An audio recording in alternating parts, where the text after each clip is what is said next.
Opinions. When we hold on to our opinion with aggression, no matter how valid our cause, we are simply adding more aggression to the planet, and violence and pain increase. Cultivating non-aggression is cultivating peace.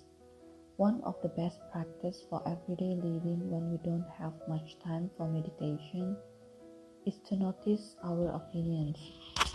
When we are doing sitting meditation, part of the technique is to become aware of our thoughts. Then, without judgment, without calling them right or wrong, we simply acknowledge that we are thinking. It is an exercise in non-aggression toward ourselves. It is also an exercise in bringing out our intelligence, seeing that we are just thinking, but we not attach hope or fear, praise or blame. But when we sit down to meditate, it is not always that ideal. Often, noticing that we are thinking, even if it is only for a quarter of a second out of an hour of sitting, it is accompanied by blame or praise. It is good or it is bad. In any case, there is more involved than just labeling it thinking. But after we have practiced meditation for a while, because we just sit alone with ourselves doing nothing but being aware of our out-breath and noticing our thoughts, our mind becomes stiller. Therefore, we begin to notice everything more. Whether we think we are noticing more or not, we really are. In meditation, we allow a lot of space, and then we begin to see whatever comes up with increasing clarity, with increasing vividness. We notice that we are churning out thoughts all the time and that there are also gaps in all that chatter. We also notice our attitude about what is going on. Then we begin to be attuned to our habitual pattern and see what we do and who we are at the level of holding ourselves together with opinions and ideals about things. When we are not in meditation, we could begin to notice our opinion just as we notice that we are thinking when we are meditating. This is an extremely helpful practice because we have a lot of opinions and we tend to take them as truth. But actually, they aren't truth. They are just our opinions. We have a lot of emotional backup for these opinions. They are often judgmental or critical. They are sometimes about how nice or perfect something is. In any case, we have a lot of opinions. Opinions are opinions, nothing more or less. We can begin to notice them and we can begin to label them as opinion, just as we label thoughts as thoughts. Just by this simple exercise, we are introduced to the notion of egolessness. All ego really is our opinion, which we take to be solid, real, and the absolute truth about how things are. To have even a few seconds of doubt about the solidity and absolute truth of our own opinions, just to begin to see that we do have opinions, introduce us to the possibility of egolessness. We don't have to make these opinions go away, and we don't have to criticize ourselves for having them. We could just notice what we say to ourselves and see how much of it is just our particular take on reality, which may or may not be shared by other people. We can just let those opinions go and come back to the immediacy of our experience. We can come back to looking at someone's face in front of us, to tasting our coffee, to brushing our teeth, to whatever we might be doing. If we can see our opinion as opinion and even for a moment let them go, and then come back to the immediacy of our experience, we may discover that we are in a brand new world, that we have new eyes and new ears. When I talk about noticing opinion, I'm talking about noticing them as a simple way of beginning to pay attention to what we think and do and how much energy comes along with that. Then we can also begin to realize how solid we make things and how easy it is to get into a world in which we want our opinion to win and someone else to lose. It is especially tempting to do this when we are engaged in social action. Let's use the example of the ozone layer. We can rightly say that the thinning of the ozone layer is a scientific fact. It is not simply an opinion. But if the way we work with trying not to further harm the ozone layer is to solidify our opinion against those who feel are at fault, then nothing ever changes. Negativity begets negativity.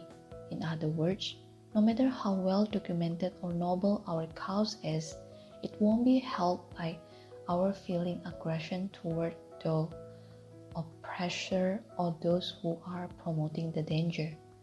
Nothing will ever change through aggression. You could say that not much change through non-aggression either. However, non-aggression benefits the earth profoundly.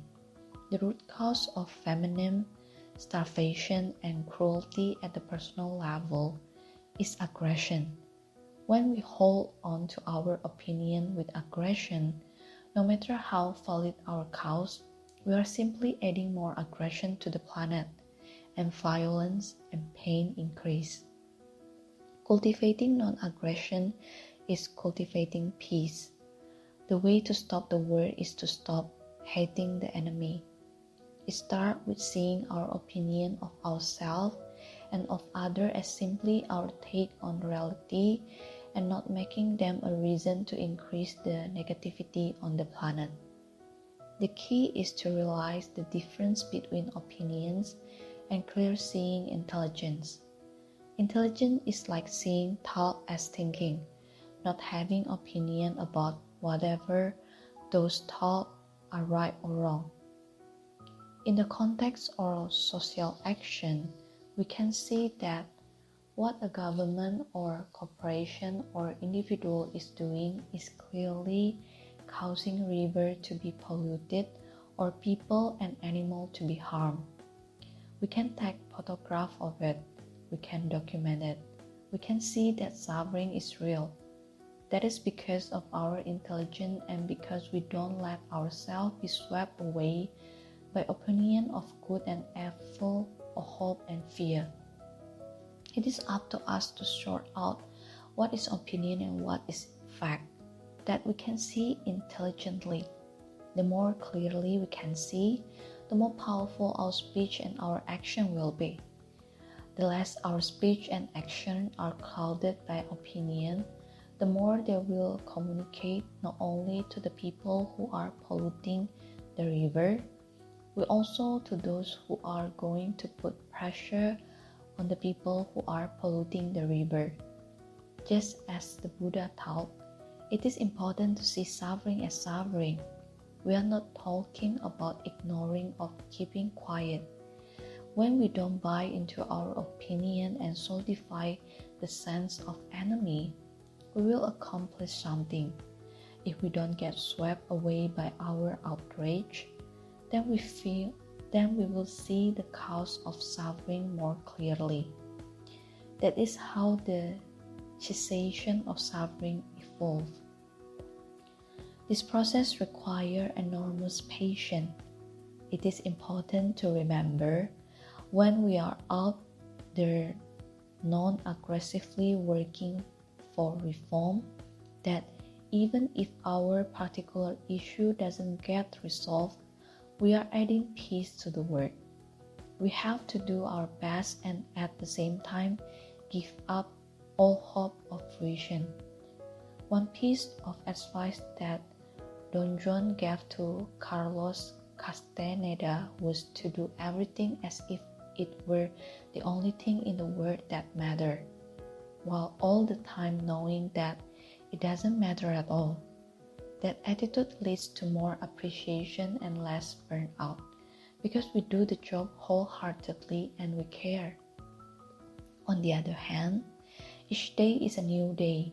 We are not too future-oriented, although we are going in a direction and the direction is to help diminish suffering.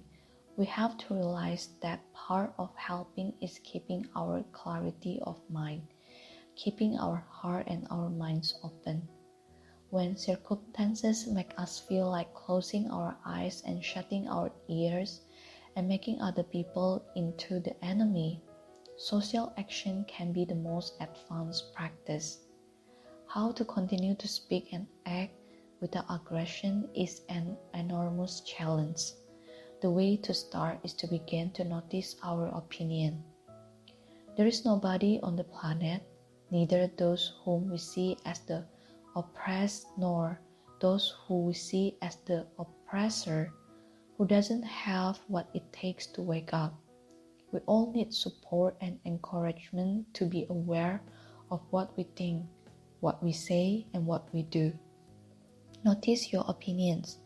If you find yourself becoming aggressive about your opinion, notice that. If you find yourself being non-aggressive, notice that. Cultivating a mind that doesn't grasp at right and wrong, you'll find a fresh state of being. The ultimate cessation of suffering comes from that. Finally, never give up on yourself. Then you'll never give up on others. Wholeheartedly do what it takes to awaken your clear-seeing intelligence, but one day at a time, one moment at a time.